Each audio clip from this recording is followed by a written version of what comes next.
জীবনে কখনো হতাশ হবেন না। জীবনে যাই হয়ে যাক না কেন কখনো হতাশ হবেন না। মনে রাখবেন আল্লাহ আপনার রব, আল্লাহ আপনার সাথে আছেন ইনশাআল্লাহ। এই সমাজ আপনাকে যেভাবে শেখায়, কিভাবে শেখায়, এই যে স্কুল, কলেজ, ইউনিভার্সিটি, চাকরি, বিয়ে, সন্তান প্রতিপালন, আর তারপর ইন্না লিল্লাহি ওয়া ইন্না ইলাইহি রাজিউন, এই তো শেখায় নাকি? সবসময় মনে রাখবেন যে আল্লাহ রাব্বুল আলামিনের পরিকল্পনাই আপনার উপরে সবচেয়ে বেশি অগ্রাধিকার যোগ্য, সমাজের পরিকল্পনা নয়।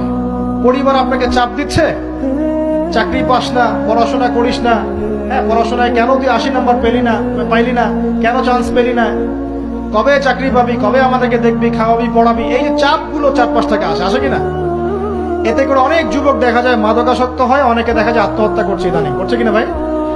এই শব্দটা থেকে আমি এই পয়েন্টটা আজকে লিখেছিলাম যে ভুলেও আল্লাহর প্রতি বিশ্বাস এবং তাওয়াক্কুল হারাবেন না। সমাজ যেভাবে শেখায়, সমাজ চারপাশে যে চাপ আপনাকে দিচ্ছে, এই চাপে নিজে গা ভাসিয়ে দিবেন না।